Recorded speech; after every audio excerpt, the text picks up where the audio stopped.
Hi, everybody. How are you? Good? Cool. My name is Jessy. I am a Latina. Soy hija de inmigrantes and the first family to get a college education. I was a 20-year-old student at the University of California, Riverside when I got an abortion. What I thought was going to be a simple procedure ended up being a drawn-out 3-month harrowing journey. For days, I had been feeling nauseous, and I couldn't understand why. So I went to my student health center. After explaining my symptoms to my doctor, I underwent a series of tests, including a pregnancy test. In my mind, I thought that there would be no possible way that I could get pregnant. I'd been on the pill for a year at that point. So I sat alone, feeling nauseous, in the empty and gray medical exam room, waiting for my results. When the doctor walked in, they sat down and blankly said, "You're pregnant." In an instant, there was heat behind my eyes, and my vision was blurred with tears, and I got that lump in my throat that made it difficult to make any sound, and I began to cry. And as I cried, my doctor went over my options. I knew for me, I had to get an abortion. I was in no position to be independent, and even more so, someone else's caretaker. I knew that if I ever did decide to parent, it would be on my own terms.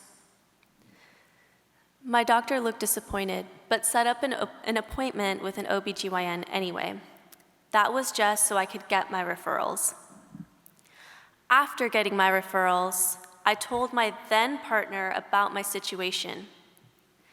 He was shocked and told me that I shouldn't tell anyone. And I listened. Now here's where I pause to tell you all that I already knew I was pro-choice. In fact, I was the president of Planned Parenthood Generation Action on my campus. I was loud and proud about sex positivity, reproductive health care, reproductive rights. And yet, when it came to advocate for myself, I was silent.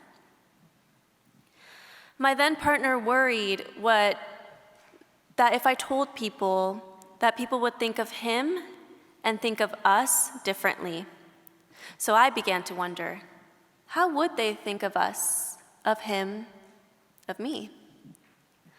I thought of the way my doctor looked disappointed when I told them my decision. I began to internalize everybody else's stigma, and that stigma lived with me for 3 months that I tried to get an abortion. Yeah, it took me 3 months to get my abortion. My student health center's referral system was a nightmare. They referred me to several centers that didn't offer abortion services. You see, the thing is I trusted my student health center to provide me the care that I needed. And as a child of immigrants, my family and I only went to the doctor for those real bad days when we were really sick. I didn't know how to navigate the medical system nor the insurance system. These were simply not the conversations I had with my parents, not because they didn't want me to know, but because they themselves simply didn't know either. So when my student health center made me go through these confusing and cumbersome referrals and referred me to places that refused or simply couldn't help me, it had felt like the entire universe had turned its back on me. I was silenced, left with no emotional support or guidance on what my next step was. I had to tell someone, and I did. I told a friend, and without any judgment, they told me to go to a Planned Parenthood.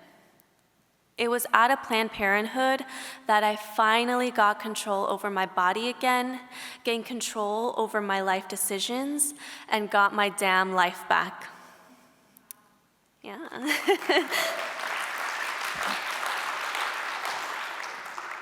Well, at least most of it. After having my abortion, I was relieved, but I quickly began to feel guilty for feeling so good about my abortion. And there it was again.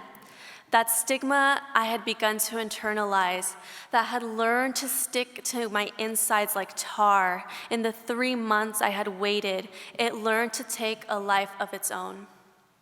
It had created a new home inside of me, and it was derailing me from finding my newfound liberty and power.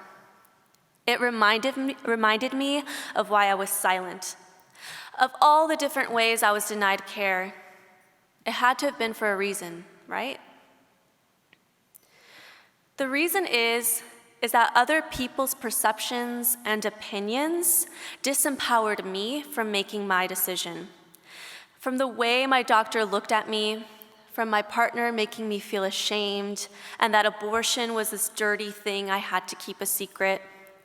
From the providers that were working inside the clinic who sent me through hell. It wasn't the universe telling me no. It was everyday people who I thought I could trust. And this shouldn't be allowed to happen. Enough of this stigma that is plaguing and debilitating. Today, I hope we can all say goodbye, stigma, because enough is enough. Abortion care is health care.